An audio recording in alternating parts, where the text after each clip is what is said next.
What if taking care of yourself actually helped you show up better for everyone else? I'm Janet Jacks, Coach Janet J, and this is your next best step. This podcast is about real doable shifts that help you breathe easier and move forward one step at a time. If you've been carrying the weight of too much for too long and waiting for things to calm down before you start caring for yourself, this is your sign. The time is now. Let's begin where you are. You were made for more than just surviving. If someone asks you, "How are you?" and your automatic answer is tired, even when you've slept the night before, this episode is for you. Now, before I continue, I want to let you know that we are talking about a couple of things today that some people may think of as more private or personal, and they may even feel a little uncomfortable listening to in a more public setting. If you think that is you, please save this episode for when you have some time to yourself to listen.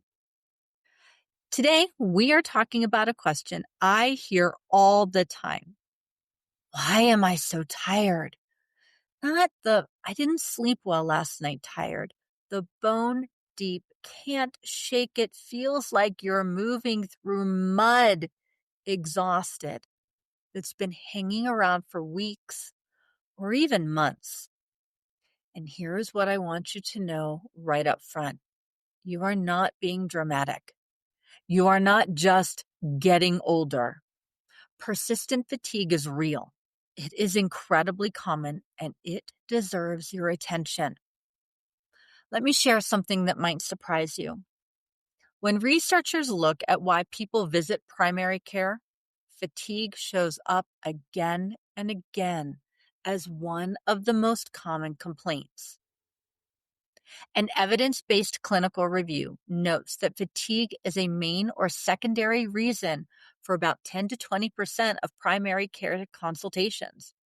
When you do count only visits where fatigue is the main reason, estimates are often in the single digits. And on the population level, a large 2023 systematic review and meta-analysis in Frontiers in Public Health estimated that about 1 in 5 adults worldwide experiences what researchers call general fatigue, meaning fatigue lasting less than 6 months or fatigue of unspecified duration.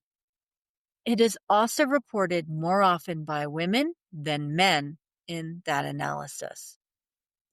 And when you zoom in on women in the menopause transition, fatigue becomes an even bigger conversation. A March 2025 study in menopause used data from the long-running SWAN study, that was the study of women's health across the nation. And it looked at something that's common but often brushed off: heavy or prolonged bleeding during the menopause transition.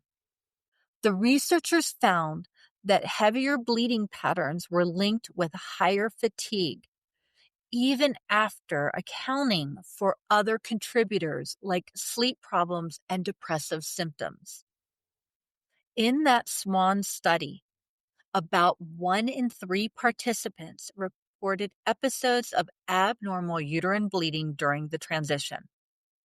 Yet, the authors noted this connection to fatigue has been surprisingly understudied. Here's what struck me. The study noted that despite how common abnormal bleeding is during perimenopause, affecting about 1 in 3 participants in that SWAN study, very few studies have even looked at the connection to fatigue. 1 in 3 women in that study experiencing something, and we're only just now researching how it affects their energy? So when you are exhausted and wondering if it's just you, it is not. This is widespread, it is real, and it particularly affects women in midlife. I've been there multiple times, actually. There have been seasons when I wasn't dealing with a health crisis. I was just overextended. Too many commitments, too many people counting on me, too much emotional labor spread across too many areas of life. I would wake up already tired. I'd sleep for 8 hours and still feel like I had run a marathon in my sleep. Then, of course, there was my treatment. That was a different kind of exhaustion altogether. The kind where your body is fighting battles you cannot even see. In both cases, I did what a lot of us do. I pushed through. I told myself I just needed to try harder, sleep better, drink more coffee. Pushing through chronic fatigue is like ignoring the check engine light in your car. Eventually, something more significant breaks down. Persistent fatigue is your body's way of communicating. When it won't go away, that is information worth paying attention to. This is why I want you to pay attention when your body is telling you something's off. So let's talk about what might be going on when you are persistently tired. A 2024 study in the British Journal of General Practice looked at patients presenting with fatigue in primary care settings and found that fatigue presentations are linked with a wide range of possible underlying diagnoses. Research on fatigue consistently shows it has biological, psychological, and social causes, and that these interactions matter. In other words, it's rarely one thing. For midlife women specifically, fatigue can be connected to physical factors such as hormone changes during perimenopause, heavy or prolonged bleeding leading to low iron, sleep disruption from night sweats or insomnia, thyroid issues, vitamin D deficiency, or other underlying health conditions. Life load factors, the sheer volume of responsibilities you are carrying, work, family, aging parents, adult children, household management. A 2024 qualitative study of midlife women in the Netherlands found that women often linked exhaustion to pressures in paid work and private life. Basically, your job and private life, not menopause alone. Sleep quality, not just quantity. You might be in bed for 8 hours, but you are not getting restorative sleep due to stress, anxiety, sleep apnea, or hormonal disruptions. Some mental and emotional factors: chronic stress, anxiety, depression, or simply the cognitive load of managing a complex life.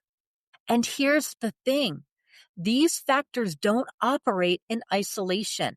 They compound each other. Let's take our previous example. Heavy bleeding depletes your iron. Low iron makes you tired. Being tired makes it harder to manage stress. Stress disrupts your sleep. Poor sleep affects your hormones, and around it goes. Let me read you Psalm 73, verse 26. My flesh and my heart may fail, but God is the strength of my heart and my portion forever. Can we just sit with that for a second? My flesh and my heart may fail. This is not hypothetical. This is acknowledging reality. Your body gets tired. Your heart gets weary. Sometimes they fail you. The psalmist doesn't pretend otherwise. He doesn't say, pull yourself together or just have more faith. He says, when my flesh fails me, when my heart gives out, God remains my strength. Not the strength I conjure up, not the energy I manufacture and pretend. God Himself becomes the strength of my heart. And notice that last part, my portion forever. In ancient times, your portion was your inheritance, your share, what belonged to you. The psalmist is saying, God isn't just helping me through this. He is what I have. He is my portion. When you are bone tired and can't keep going on your own steam, you are human. And God meets you there, right in the exhaustion, right in the weakness.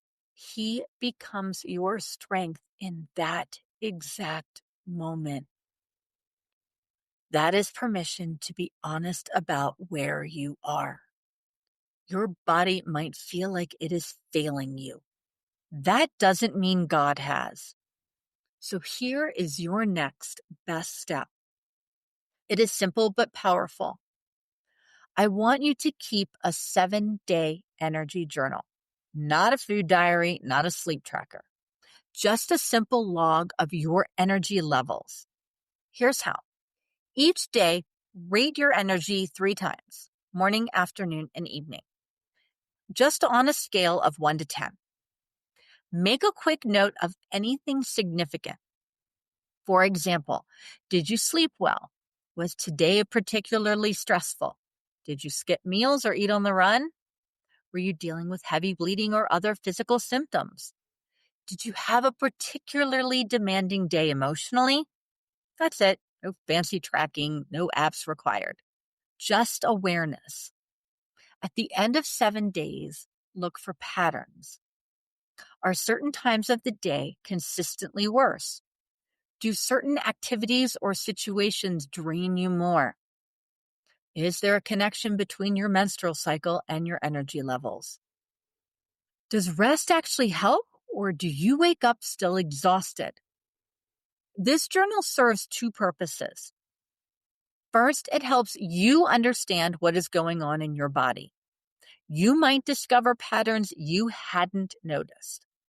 Second, and this is important, if your fatigue has lasted more than a few weeks, is getting worse, or is significantly interfering with your daily life, this journal gives you something concrete to bring to your doctor. You can say, I have been tracking my energy for a week. Here is what I have noticed. I'm concerned because this has been going on for X amount of time, and it is affecting my ability to, and give specific examples. That is so much more effective than just saying, I'm tired all the time. Your doctor needs information to help you. This gives them that. Now, let me be very clear about something. I am a coach. I am not a doctor. I cannot diagnose what is causing your fatigue, and I would not try. What I can do is help you pay attention to what your body is telling you and encourage you to get appropriate help. If your fatigue is new, persistent, worsening, or accompanied by other symptoms such as unexplained weight changes, severe depression, significant changes in your menstrual cycle, or anything else that concerns you, please talk to your healthcare provider. Do not minimize it. Do not wait for it to get worse. Do not assume it is just stress or just menopause or just getting older. Persistent fatigue deserves investigation. And if you feel like your doctor is not taking you seriously, advocate for yourself. Bring your energy journal. Be specific. And if needed, get a second opinion. You know your body better than anyone else. Your challenge this week is simple. Start your 7-day energy journal today. Just energy levels and quick notes. That is it. Here is something exciting.